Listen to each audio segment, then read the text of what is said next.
Welcome to the Asian Women of Power podcast, where your host, Kimchi Chow, shares tips, tools, insights, and strategies on how you too can create the life you love with freedom, power, and choice. Kimchi will show you how to break free of your cultural boundaries and boldly live the life of your dreams. If you are ready to transform your life, please go to www.asianwomenofpowerquiz.com and take the quiz. You may qualify for a free discovery session with Kimchi. And now, here's your host, Kimchi Chow. Japan has a unique culture among all Asian countries. One of the traits that I admire is its technology and attention to detail to personal products and services. But in some other areas, I think that Japan is still too old-fashioned, specifically around family values and their attitude toward women. They don't seem to treat women equally as men. We will hear the perspective from two different women on the panel today. One is Japanese, born and raised in America. The other is Vietnamese, currently live in Japan for the past 10 years. Both are married to Japanese men, and both have children under 10 years old. I know you will get some insight about Japanese culture and how women's role plays in a family and at work. So please help me welcome our guests, Sharon Otaguro and Thao Lei. Hello, ladies. Aloha. Hi. So Sharon, please briefly share with us about your childhood and what you love from your family tradition. Thank you so much, Kimchi. Growing up as a Japanese American, but in Hawaii, it's a unique blend in Hawaii for Asians. We're actually the dominant population. And so we call it the melting pot. So as a child, I was blessed growing up with many different Asian American families, Korean, Chinese, Japanese, and actually the Caucasians were the minority. So we really didn't recognize race much outside of, I remember a time where I was growing up and I was about 10 years old and I went horseback riding. And so horseback riding being more of a Caucasian sport, I didn't realize it, but all of my other fellow riders were also Caucasian. And they spent one sleepover belaboring how difficult it was to be Caucasian.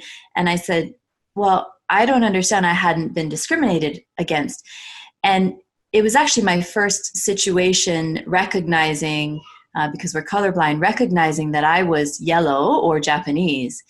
And then as I grew up, having contact with people on what we call the mainland or the mainland USA, that was where I started to see the differences in culture. So for me, it was a unique perspective. And I just celebrate that my family brought me up integrated into culture, both American and Asian. But at the same time, having come out of World War II, coming from Hawaii, it was interesting because the emphasis was on the American and not the Japanese, not the Asian.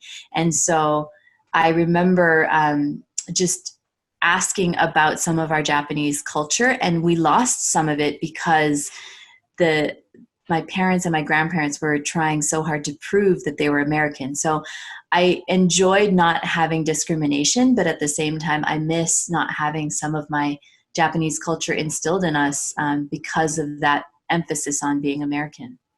Thao, what about you? What did you experience? Wow, it's so lovely to hear about your story, Sharon. And let me take a chance to say hi to Sis Kimchi and also her audiences in Asian Women of Power. So my name is Thao. Actually, you can call me Le Thao or Koyama Thao because my husband Japanese. So I was born in a very small town in in Cần Thơ, Vietnam, which is 200 kilometers from Ho Chi Minh City. You heard about Saigon, you heard about Ho Chi Minh City, but I don't think you heard much news about Cần Thơ City. We call it in Vietnamese Cần Thơ. So I was born there and grew up, like we have one of the biggest river in the whole region. It's Mekong Delta. So it's beautiful, it's lovely, it's peaceful. And I spent there almost until I went to a university in Cần Thơ City, and I won the scholarship for my master to come to Japan to study my my thesis, my doctor, my master degree. And after finished my master, I worked for JICA project for 6 months, and then I started work for a big company, one of the 4 biggest company in Japan regarding to food and drinks. So I worked there for more than 8 years. And yeah, I met my husband, having children, build my family in Japan, and trying to fit into the Japanese culture, because I consider Japan is my second hometown. But I still, as you, Sharon, I miss Vietnam. I miss Vietnam so much sometimes, because although I go back very often, it's like, we go back every year. And right now my business is also, we work with Vietnamese a lot too. But we always want to have traditions, like, gathering. And when we are together in Vietnamese Lunar New Year, like gather for that, we call that Vietnamese Lunar New Year, and then we travel together every year with the whole family. That's wonderful. So what are the top 5 values or characteristics that most Japanese are proud of that you know? Sharon? Thank you, Kimchi. When you asked this question, it was so interesting for me, because you are giving voice to Asian women, and in Japanese culture, the voice is not emphasized on the female. The values that Japanese are typically proud of, family is one of them, and the woman plays a role, but it then ties into respect. And I remember my father telling me stories how the man is the lead of the family. And so even as a child, because he was male, he could come home at 1 a.m. and his mom would wake up and ask him if he wanted food, ask him if he needed anything. And the woman's role was to serve. So the value was family, but the emphasis was placed on the male. And so when we were talking about it before this interview, it was just so important that the female voice was heard. And so I thank you for this opportunity. So it was family, it was respect, loyalty was really important, both at home and at work.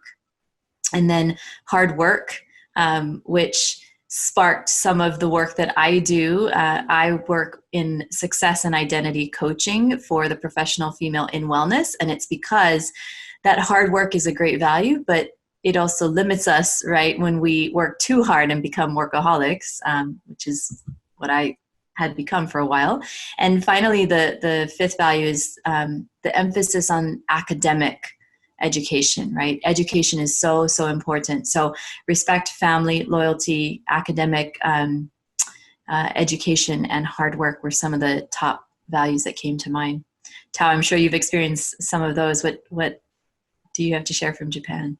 Thank you, Sharon. I think you talk about, in Japanese culture, Japanese emphasize the voice of male more than female, and I totally agree with you on that point. And also, long time ago, maybe 20, 40 years ago, the woman voice is always serve. Wow, I don't want to say it, but it's just like my mother-in-law, she always serving for the whole family and don't think about herself at all. But I do believe that Japanese women right now, nowadays in this society, they understand the value, and also they are trying to speak up and stand up. But they need a really strong platform and also need a strong foundation to support for them. And to me, with my 15 years in Japan until now, I think, in my humble opinion, Japanese are very well. If Kimchi asked me to pick like top 5 values or characteristics that most Japanese are proud of, I think I would love to pick is like polite and punctual. Because I work for a Japanese corporation, so I think they are very punctual and very kind. If you say, well, I don't. I think kind is something like sometimes it's really fake for me. I feel like, yeah. I think, Sharon, you understand what I mean. The kindness, but the respect, right? I think it's the decorum. Yeah, it's just like they always like bow their head and I say thank you for. Sometimes I feel like it's too much. Like it's not like in my culture. Like we feel very comfortable even when we first met. Before Japanese, they have to be reasons to be friends. Like they're always calling, like, for example, I am Erina's mom. So they don't call my name Thao, but they will call Erina's mom, like that. So, wow, they are kind, but at the same time, I think there are some, how can I say, I don't know the word, but I think they take it so serious. And another characteristic of Japanese environment people, I think, is they're very clean, very clean. The culture asks them to be clean in public, but if you visit some of the houses, it's different though. So yeah, to show the world that they are very clean, and as I said, they are very group oriented and relationship oriented. Like you have to get the reason to be friends. And every time they call that, for example, that they call the group, she is the friend in that group, she is the friends in this mama club, for example. So you have the reason to be friends. That's what I think. And I think Japanese love formal too, very formal. I don't know if you learn some English, some Japanese, Sharon. 少しわかります。Like when I started learning Japanese, I feel like it's too many different formal forms. Like irashaimase. Like sometimes you don't understand. You cannot translate it into English, or even you cannot translate it into Vietnamese. So of course, language is culture, and because their culture is that very polite, very formal. But sometimes it's really, really troublesome for foreigners like me to live in Japan. Yeah. You visit Japan many times, Sharon? I visited probably about 10 times, more in my youth, and when we traveled a lot more. But I agree with you. The formality is a big part of it. And even living in Hawaii and growing up, the people that are from Japan, I was sharing with Kimchi, I'm not formal enough. My language skills are not qualified. So I have to say I'm third generation. I'm sansei, yonsei, because if I say I'm second generation, my dad's actually from Seijo, Tokyo. So I'm technically second generation, but again, Kimchi and I were speaking about it. I can't say I'm right from the first generation because I'm too Americanized in Japan, and I'm not formal enough. I'm not qualified enough to speak in public settings. Wow, that's very interesting. Yes, politeness and kind. It depends on whether that kindness coming from being polite or from their own heart is up to us to judge, right? Yeah. So, what are the beliefs that most Japanese men and women have today? Do you think those beliefs is holding back Japan today? This is such a powerful question, Kimchi, when you asked it. And I think it's both. I think,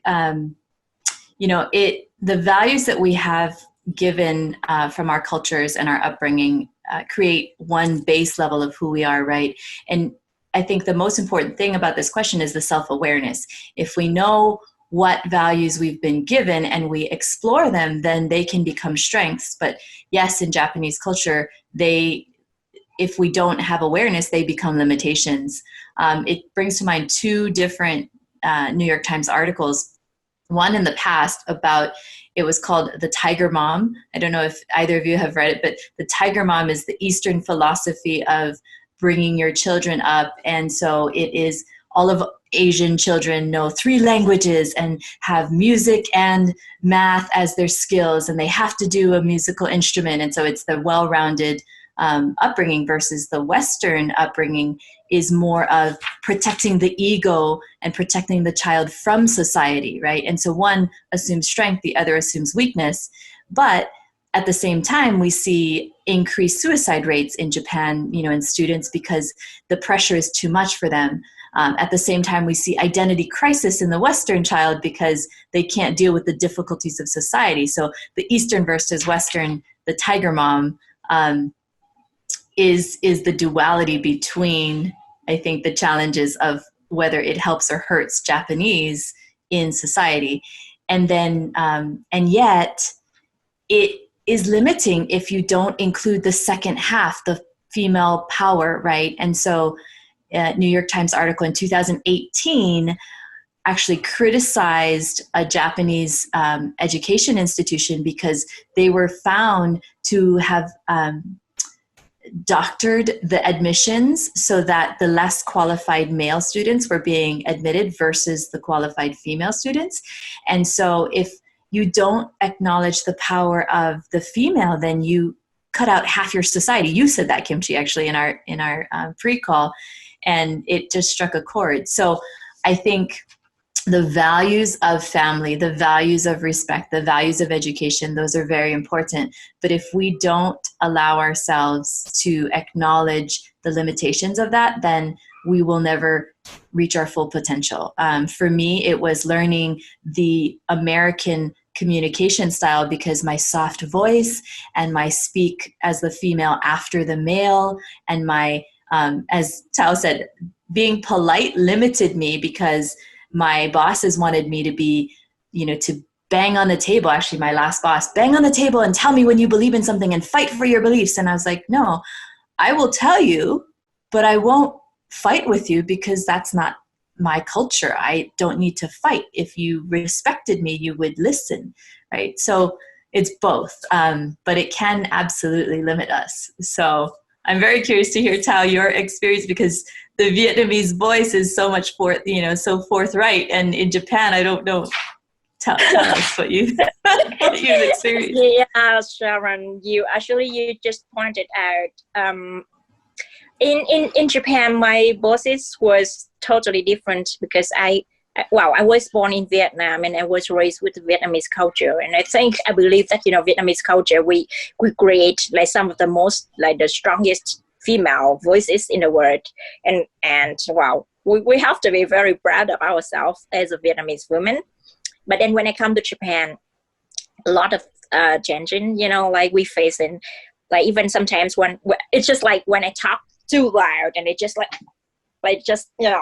wow, she's talking too loud, I need to learn how to talk with softer voice and learn how to like to fit into the culture, especially when you work in a big corporation and you have a lot of bosses to decide for you the work to do, and you have to follow. But I don't know. I just feel like the generation gap in Japan is so big for me. Like some data already show, like they rank like 110 something in 149 countries, and the participation of women in both political empowerment and like economic is very low compared to other countries, especially compared to Vietnam, where I was born. And I can tell you, like when we went to the meeting to meet some of the clients from abroad, the board member always have women, but in the Japan side, sometimes you cannot see board member of women, but just only like junior level. like you just mentioned about like women roles always serve, not always lead. Like Sharon, you already talk about that. But yeah, I see like during my 15 years in Japan, I think they're changing a lot now compared to like 10 years ago when I first come to Japan, and when I speak too loud. But right now they even talk, hey, just speak up and like say what you want. And even my family, my Japanese family, encouraged me to do what I want to do. So that's why I stopped to work for the corporation to start my own business 2 years ago. So I believe that the situation is changing now, and especially Prime Minister of Japan, Abenomics. He is the one who wants like a lot of women to participate in the labor force, and he encouraged women to go to work again after having babies. So I think, yeah, the situation is just getting better and better. But of course, compared to US, and I told you, compared to Southeast Asian, like compared to Singapore, compared to Malaysia, compared to Vietnam, where I was born, it's still very low. Well, that's the reason that we have the conversation today. I hope with your help, Thao and Sharon, that you're going to broadcast this in Japanese community, because we are here. This is a platform for Asian women to speak up, show up, and stand up, right? Sharon and I, we witness over here. There's discrimination, right? Discrimination against Black. And of course, there's, other discrimination against, Asian as well. But in Japan, because everybody is, mostly is Asian, right? I think the key point right now is women movement is growing. And I want other women in Japan take advantage of this, join forces, right? Start to speak up. Speak up at work, speak up at home. If you feel that you are being treated unfairly because of your sex, right? Because you are a woman, right? People like step all over you.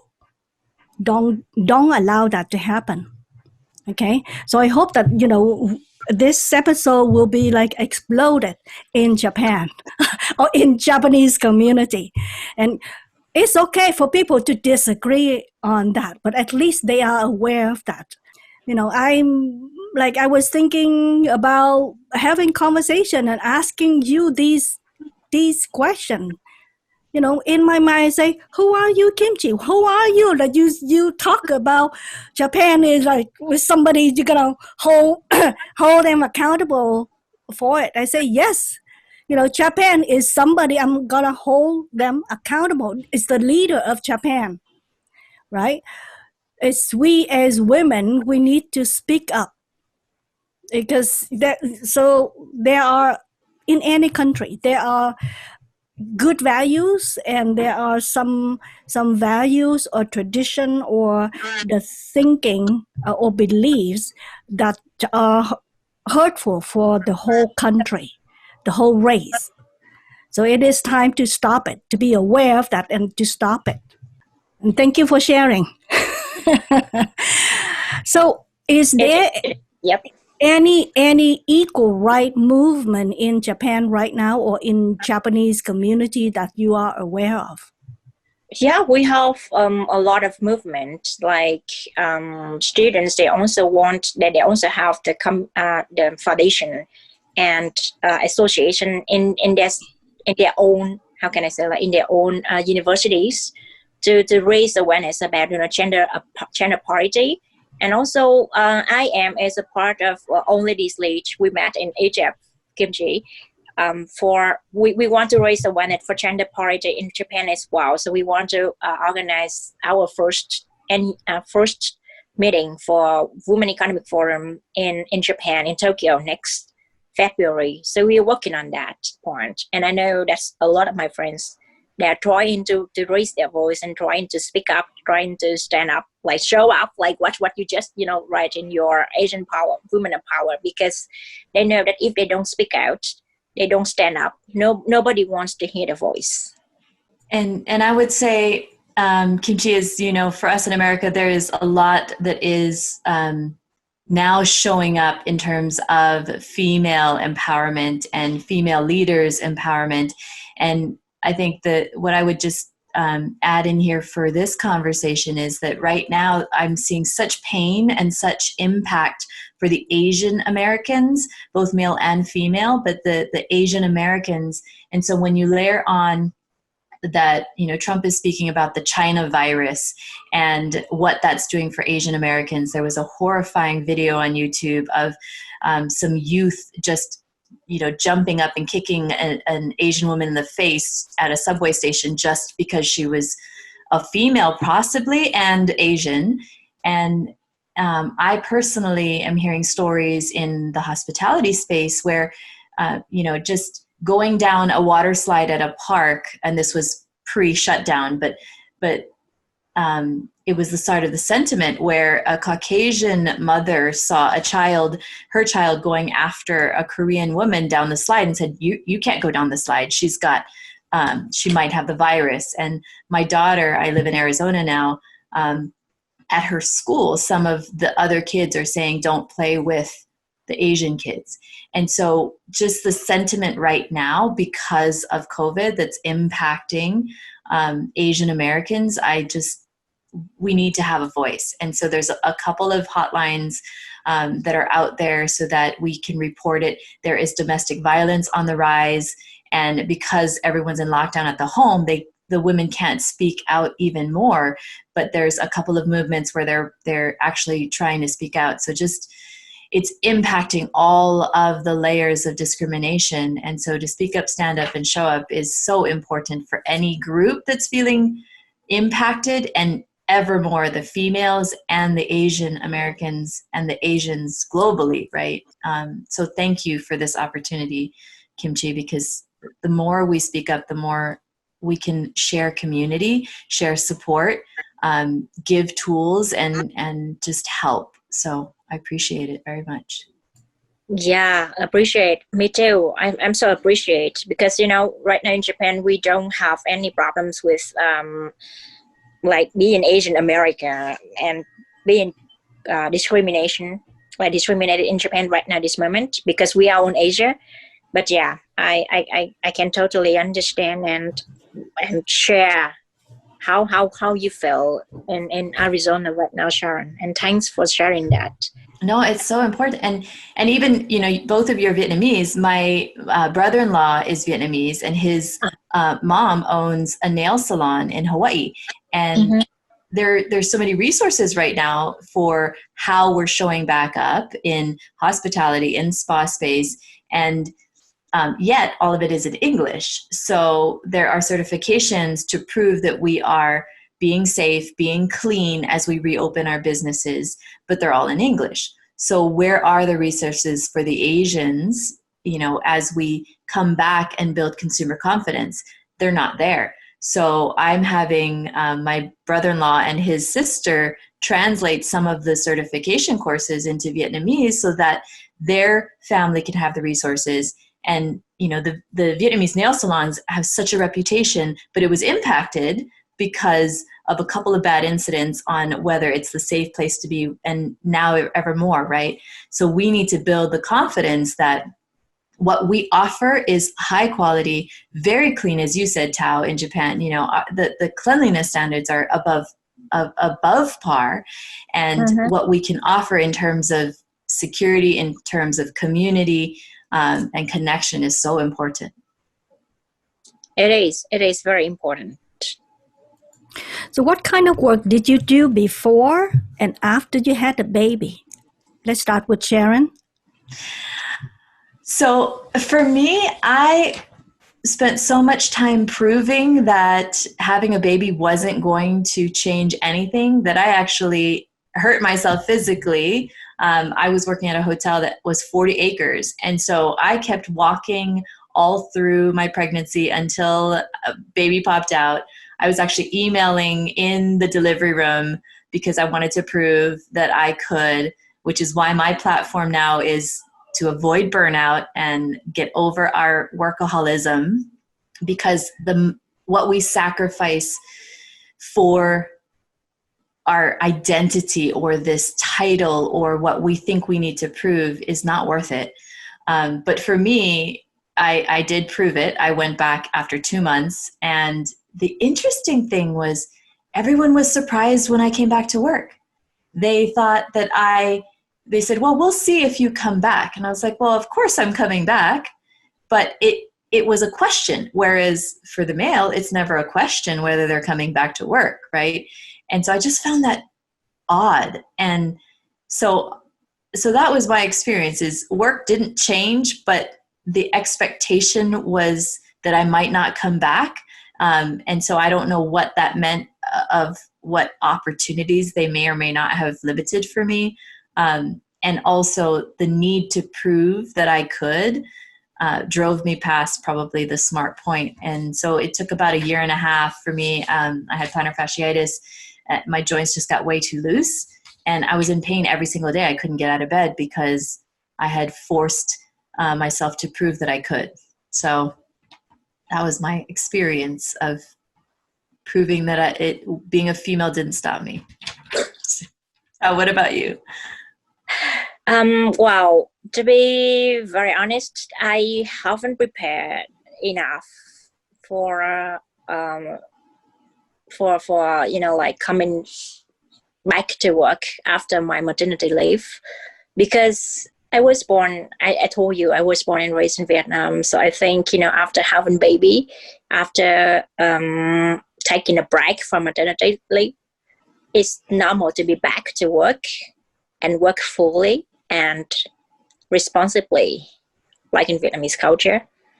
But then when I back to work, maybe because my company was too big, so I was working as a sales representative for Vietnam and Singapore and have a lot of business trips.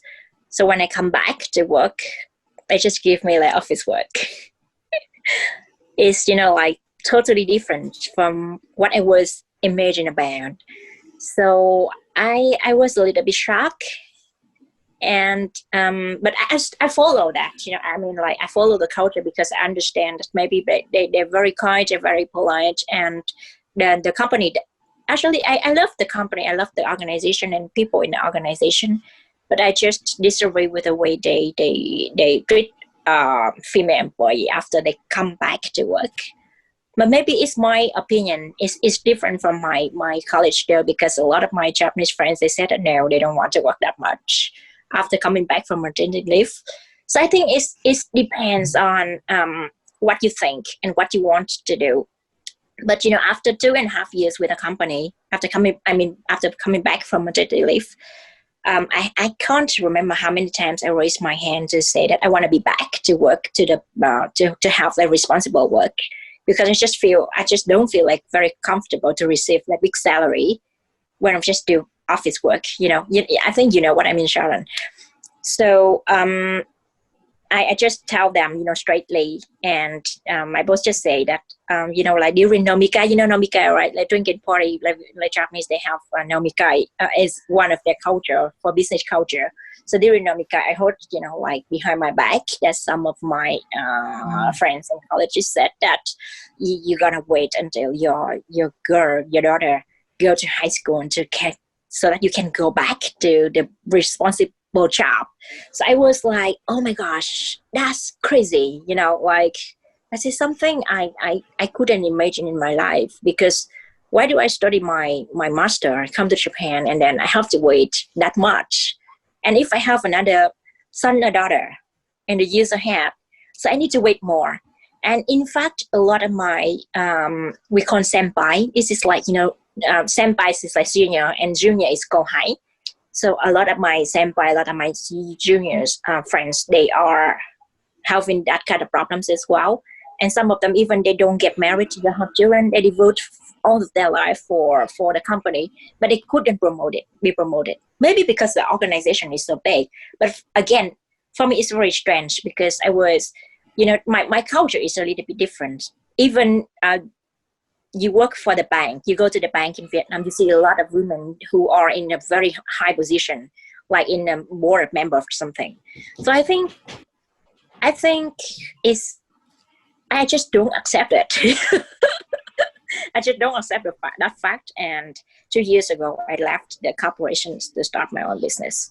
And I believe that, a lot of my Japanese friends, they want to do that, but maybe because they are not brave enough to leave their comfortable job.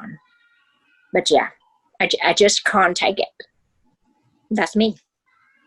I feel compelled to jump in only in, I hear my dad speaking from the grave to me, but I have to say it. He as well experienced age discrimination because there's a law in Japan that, well, he told me this, I don't know if it's still that way, Thao, but that once you hit 60 that you're supposed to retire.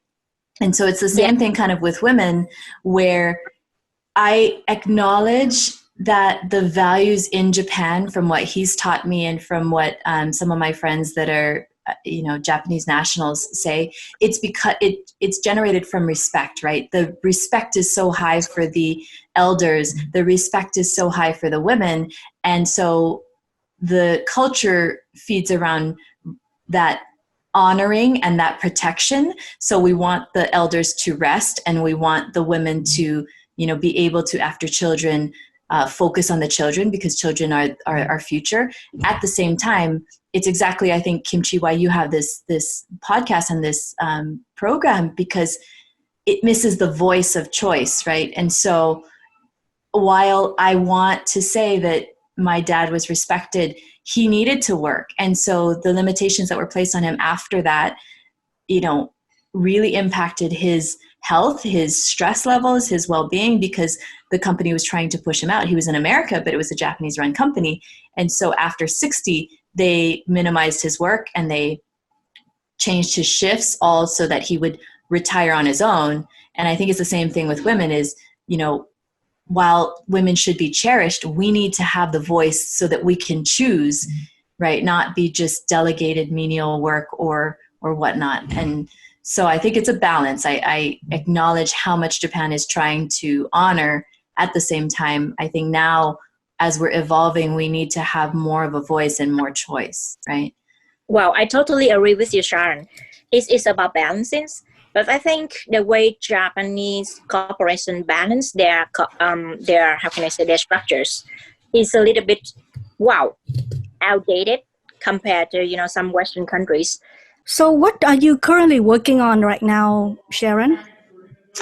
So I, coming from a background of luxury spa operations, have evolved into an identity and success coach, primarily in the wellness space, but for women who have the feeling of overwork, the feeling of overwhelm, who cannot balance work and life.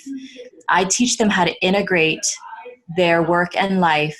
And I use corporate tools of success so that they can optimize their work and free themselves up and feel the power within, so that they have the perfect life that is work and life balanced, so that their careers thrive and their joy and happiness thrives.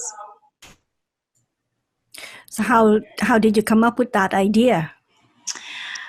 Well, having gone through overwhelm, overwork, and burnout twice, having gone through the physical impact of not focusing on family first, and seeing around me powerful leaders, powerful women, just burning out and becoming volunteers in their own work because they gave everything to their employees. They had nothing left to give at home.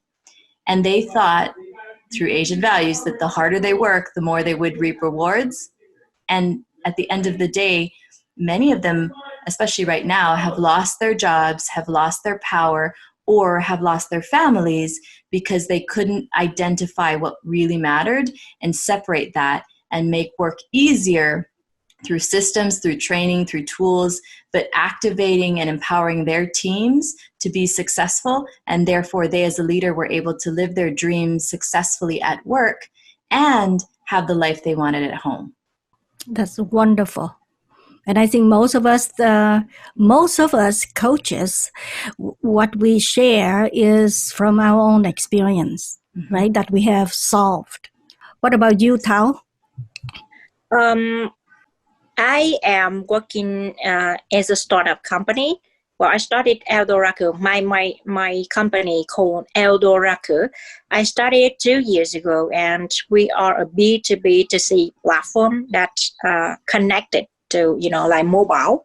We develop application, and we focus on Japanese beauty care and handmade gift. But at this moment, we just focus on Japanese beauty care. Like we introduce cosmetics to Vietnamese living in the whole world, and also we are trying to do it in 3 different languages, in Japanese, in English, and in Vietnamese. And why I want to create the platform, because I have a passion for beauty care.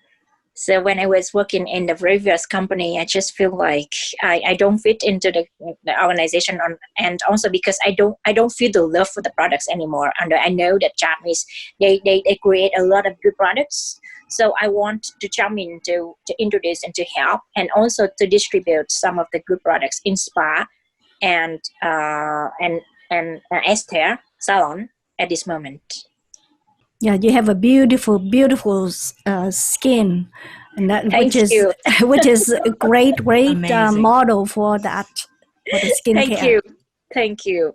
You know, Japanese skincare market is so big. I mean, compared to makeup, is totally different from America, because in America, cosmetics and makeup category is so big, but in Japan it's skincare. So we trying to focus on skincare, and we trying to introduce a lot of Japanese skincare products that nobody knows from Japan, because I'm staying in Japan. So we know all the good trends, we know all the newest trends. So we trying to introduce it to our audiences. So you market other people's product on your platform, on your phone, right? So you did not manufacture or invent any product, correct? We are trying to do it. Actually, I'm preparing it, because at some point, like at the end of the day, you need to have your own products. But at this moment, we just focus on introducing and doing marketing for other corporations, other companies. But we plan to do it maybe 2 or 3 years from now. We want to have. I want to have our own brands. Yeah. We're looking forward to that. Thank you. So, where do you want people to reach you if they got inspired by what you share so far? Well, you can reach me via the internet. You just can find Eldoraku. It's ELDORAKU. Is the corporation name, and also you can reach me via Facebook, via LinkedIn, via Instagram. We are all very active in SNS, because we are mobile company. Yeah, we are IT companies, so you can reach me everywhere. Eldoraku, right? Yeah. Yes. Is it okay for me to share to you your blog later? How can you can absolutely yes. Yeah. You will send you those. Yes. What about you, Sharon? So my best way is going to be through email, and that is sharon@mywealthcoach.com, and well is spelled for well-being. So Sharon, SHARON, at mywealth, WELLTH.com. And Kimchi, if it's okay, I've been sharing the gift of 7 tips for rooting into the power of identity and creating identity immunity in this tough time. So if anybody would like that tool, just let me know and email me, and I will send that tip out. But it's important that we shore up our identities at this time, because if we are not, as women, as leaders, as people, as Asian Americans and Japanese everywhere, if we're not rooted into who we are, then what's happening outside of us is going to shake us even more. And as women that are at the center of our families, we have such a deep important impact that we make in our families, in our communities, and in the world. So if we have that immunity that nothing shakes us, we know exactly who we are, then what impact we're meant to make in the world just becomes that much stronger. So if I could share that, I would love to do so. Absolutely. Yes, and I will include that information in your bio as well. Okay. Well, that's it. That's it for today. Thank you so much for being here, Sharon and Thao. Yes. It's insightful. It's powerful. The conversations that I have, and I hope that our listeners are taking advantage to check out Thao's website as well as Sharon's gift. And until next time, live life loud. Bye-bye now. We hope you enjoyed this episode of Asian Women of Power podcast. We encourage you to apply what you've learned here today to make your life a little bit better every day. For more tips, tools, practical ideas, and conversations around a business, life, and relationships so that you too can live life loud, we invite you to join the Asian Women of Power Facebook group at www.joinasianwomenofpower.com.